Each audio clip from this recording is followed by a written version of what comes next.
This is Shekhar here. I'm so grateful to the IRF that we get this opportunity to ask you some questions. And for the first time, I've seen you, and I'm glad that I can ask you a simple question. I am a businessman, and one of my, or rather, my only hobby is studying religions. So, one of them, obviously, being the Quran. So my question is fairly simple. I really liked what you spoke about Aisha. That was a very wonderful thing that you said. So my question is fairly simple. I'll make it very small.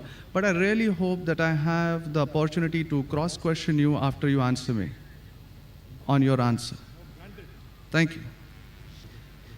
So we see in Muslim, book number 4, number 2127, wherein it says, a part of it that is, he stuck me, Aisha, on the chest, which caused me pain. Further down, if you look at Mishkat al-Masabi, volume 2, page number 690, repeated again in Muslim, book number 9, number 3506, a part of it, I'll just get to the point, wherein Umar is trying to say to the Prophet, or rather trying to make him laugh.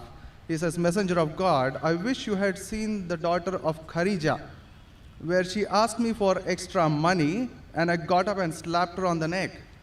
God's messenger laughed and said, they are around me, as you see, asking for extra money. Abu Bakr then got up, went to Aisha and slapped her on the neck, and Umar did the same to Hafsa.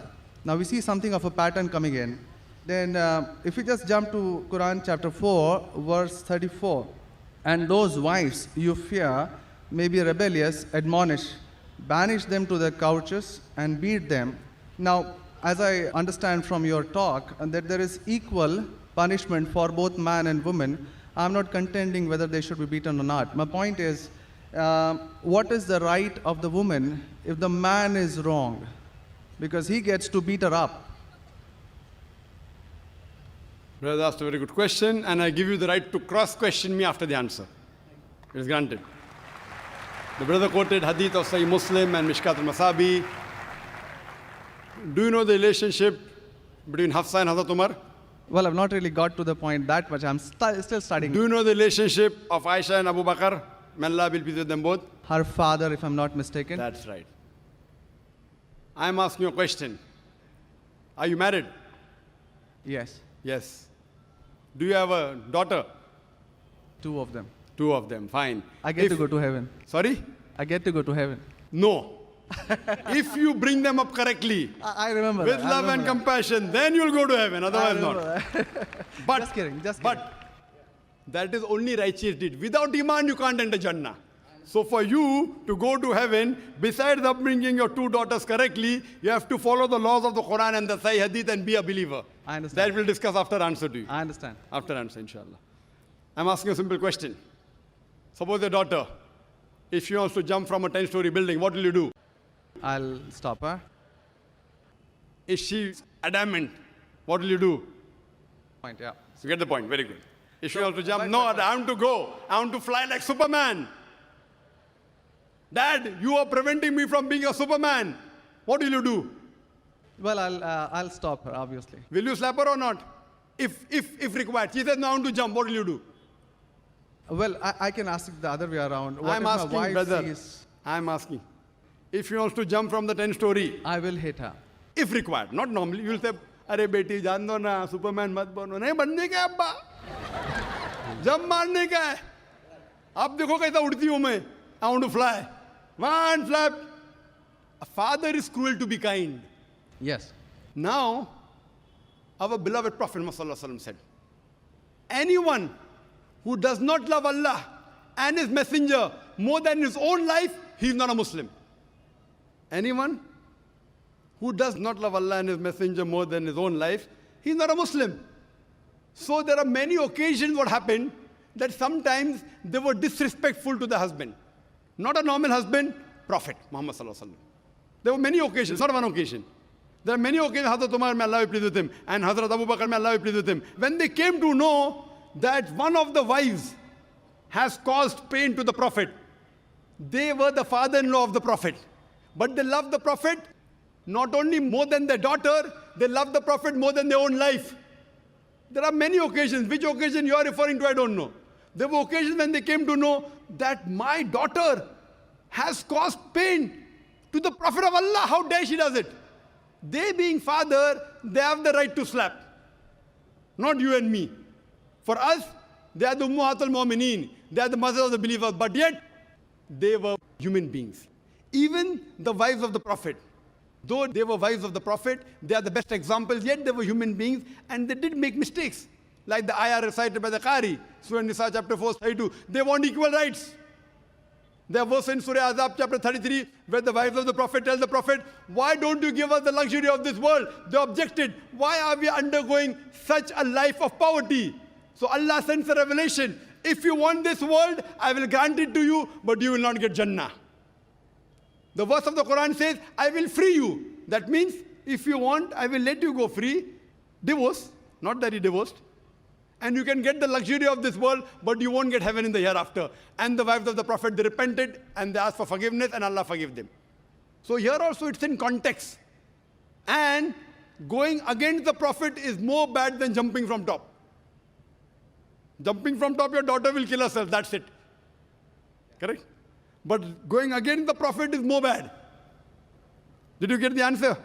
Sir, but my question still stands. I understood your point. I haven't completed my answer. Okay, you asked the question, no problem. My question is pretty simple. I haven't completed my answer yet, brother. All right. Because I know your question was in two parts. Then you quoted the verse of the Quran, Surah Nisa, chapter 4, verse 34. Yeah. And said about wife beating. I want to complete that before you answer. Otherwise, you say Zakir answered half. I only answered one part of your question regarding hadith. The second part is of Surah Nisa, chapter 4, verse number 34. Exactly after the verse that was recited by the Qari. After verse which says, Ar-Rijalu Qawwamuna 'ala an-Nisa, that the men are the protectors of the women. The verse says that if they're disobedient, then don't talk to her. After that, don't share the bed. Then the Arabic word is daraba, means beat her lightly. The Arabic word is beat her lightly, daraba. Ibn Abbas, may Allah be pleased with him, said, when you beat your wife, you should not beat on the face. Point number one. Point number two, when you beat your wife, there should be no mark left on her body. And he gave an example, beating with a miswak. Miswak is toothbrush. In modern way, I will say beating with a handkerchief. Handkerchief. Now, if you beat your wife with a handkerchief, it is symbolic. It is not wife bashing. Wife bashing is not allowed in Islam. Wife bashing means one shot on the face. Hit so hard so that the mark remains. She'll remember you for the next 1 week or 2 weeks. In Islam, wife bashing is prohibited. It is daraba, means beat her lightly. That means first you tell her she's wrong. You admonish her. Don't share the bed with her. Ultimatum. Last warning. Beat her lightly. Now, what I said, for any crime committed, the punishment is same. Punishment is same. Beating lightly is not a punishment, it is a warning. Can you do the opposite? Can the daughter hit the father? What if your daughter slaps you? Will you like it? No. Why? Equality. Let me complete my answer. You talk about equality. If your daughter slaps you, will you like it? No. No. There may be occasion when you get lunatic, when you become very old, and if you want to jump and then she slaps you, I will agree with her, correct? Though you said, no, I'm agreeing you. I understand. I'm helping you. You understand, but you don't understand me. No, I do. I'm helping you. Okay. If you grow up and you become a lunatic, you become senile, you want to jump from the 10th story, your daughter says, Abba, mat karo, don't do, father. She may have to slap you. She's doing in good faith. Accept it. Right? Now here, where a husband is giving a warning to the wife, if the wife does the same, what will the retaliation be? Imagine, suppose there's a massive person, bodybuilder comes and acts macho with you. If a small man comes, maybe you'll hit him. A macho person, Arnold Schwarzenegger, comes and tells you something. Will you hit him? Will you hit him? No. Though you may have a lot of guts, but Arnold Schwarzenegger, no. Why? Similarly, since Allah says in the previous verse, man has been given more strength than the woman. So a physical warning, a symbolic warning, a man can give to a woman can't give to a man. A woman can't. There are other things. There are other things she can do. Such as? Such as, for example, if she has to cook food in the house, It's the duty of the husband to get market. She can refuse to cook. If you don't get market, I will not cook. She can object. Very well. She can object saying, I will not cook. It's an objection on her part. If, for example, he's not offering salah is important, she can object nicely, with love and affection. My dear husband, please offer salah. Then she may get a little bit angry also, no problem. Getting angry with husband is not allowed, unless it's for the sake of Allah and His Rasul. But not physical. She can't get physical. If she gets physical, there will be retaliation. It will never work. Imagine your wife slapping you. Will you leave her?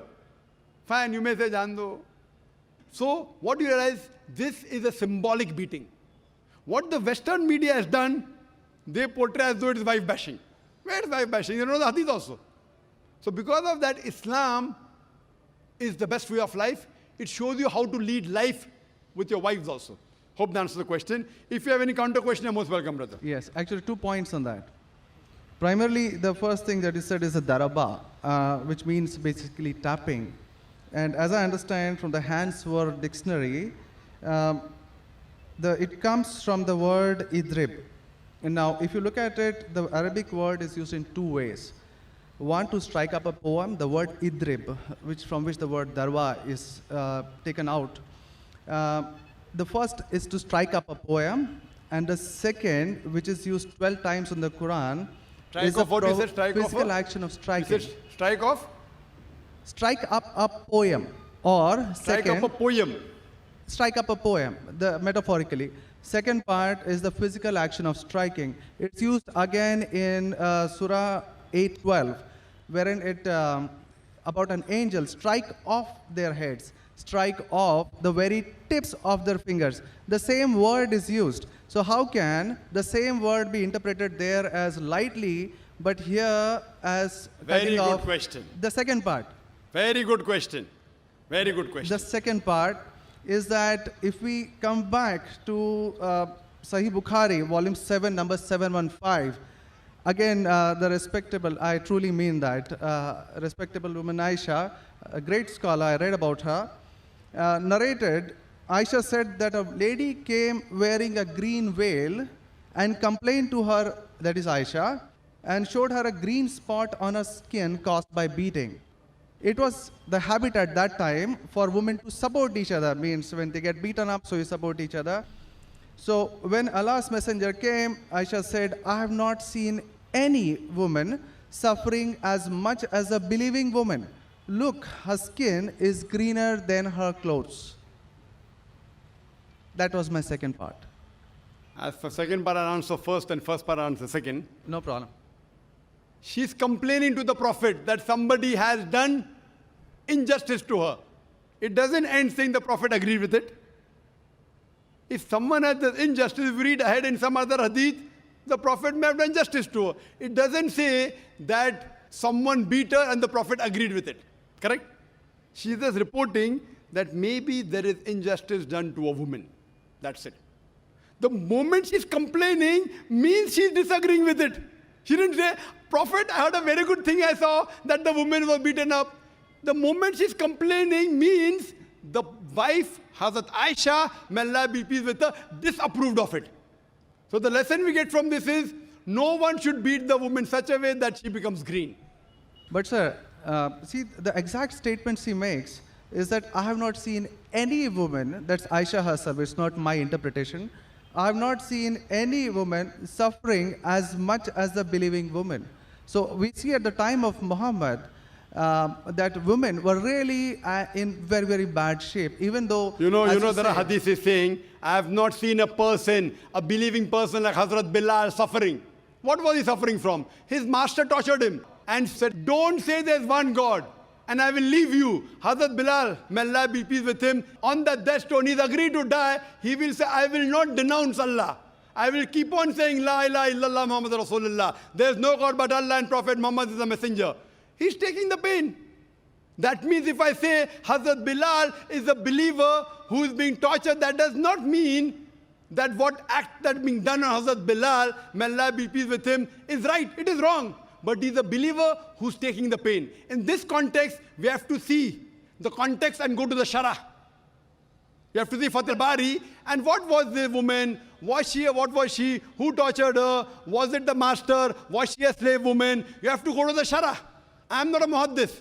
I'm telling you what the answer can be. You have to go to the Shara and find out. Why was she? Who hit her? Who beat her? Did the husband do? Was the husband a believer? There are 10,000 reasons. But Just sir, because- excuse me, in Mishkat al-Masabi, Brother Shekhar, volume 2. Brother Shekhar, Yes. what I would like you to do, there are so many people waiting at all the mics. Precisely, concisely, I would like you to put your question in a few words and then close. Because you got such a big sheaf of papers, there are many people I see waiting with small slips just or one something. question. So we cannot allow this whole thing to go on. This is not a debate session. It's a question and Brother. answer session. I want you to put your question in the next 4 sentences. Let Dr. Zakir answer so that all the many ladies standing there here also get a chance. We have exactly 1 hour, 12 minutes left. We have very occupied sorry 20 about minutes already. Brother, initially you asked 2 questions answered. You said, I want a counter. What counter you gave? In the counter, you're asking 1 more question.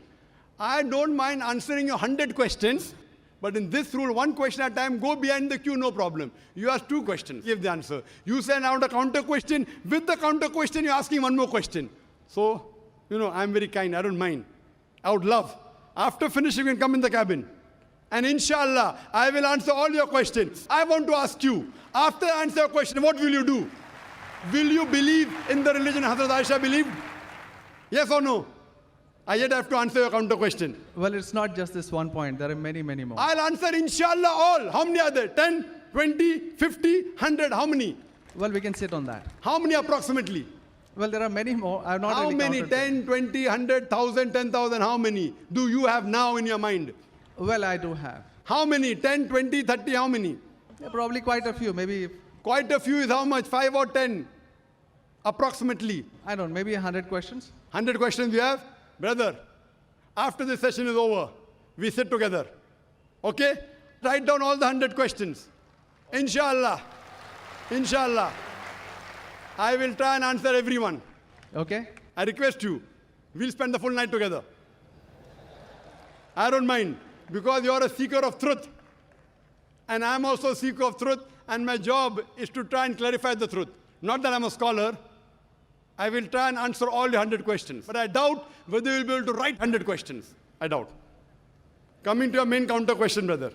That will be basically counter question. Counter question of yours is that daraba has got 2 meanings. One is strike off the head. You ask me then, how do you come to know which is correct? Correct? Exactly. In the counter question, don't ask 1 more question. That means you're breaking the rule. Sir, I'm just refuting what you said. Not refuting. See, you asked a counter question. Counter question was of daraba has got meaning of striking. That is the counter question. In that counter question, you asked 1 more question. You can't ask 1 more question in a counter question. You can ask 1 counter question, but that was a fresh question that you asked. Now coming to your question of daraba. You said striking, I agree with you. How do you come to know one time it is lightly beating, one time it is striking of the head? You know the verse in the Quran is there, in Surah Maryam, chapter 19, verse number 47. Mary, may Allah be pleased with her, she says, when Archangel Gabriel says that you shall have a son. So she says, how shall I have a son when no man has touched me? How shall I have a son when no man has touched me? Now if you go to the Lugha, your hands wear dictionary, all lanes, I believe you read many dictionaries, all this you can get on the internet. It's not difficult. You go on the internet and type, you'll get 100 questions against Islam. Not 100, you get 1,000. Very easy. Not that a person has done research. If you had done research, you'd have come to know who was whose father and who was whose husband and mother, everything. But you go on the internet, you get this very easy. Now, the Arabic word masa has got 2 meanings. Physical touch, it means sexual touch. So when Mary, may Allah be pleased with her, she says, how shall I have a son when no man has touched me? It is understood. It is not physical touch, it is sexual touch. Correct? Yes. Similarly, there are several verses in the Quran. Now, when there are 2, 3 meanings, even both can be correct or one can be correct. To have more details, you go to the Hadith. Hadith is the commentary of the verse of the Quran. Correct? Maybe the same word has got 2 meanings. In that verse, it means meaning number 1. in the second verse in meaning number 2. Hadith is a commentary. So when we go to the hadith of this Surah Nisa, chapter 4, verse 34, talking about daraba, there the Prophet said, do not beat on the face. Do not leave a mark. Beat like a toothbrush.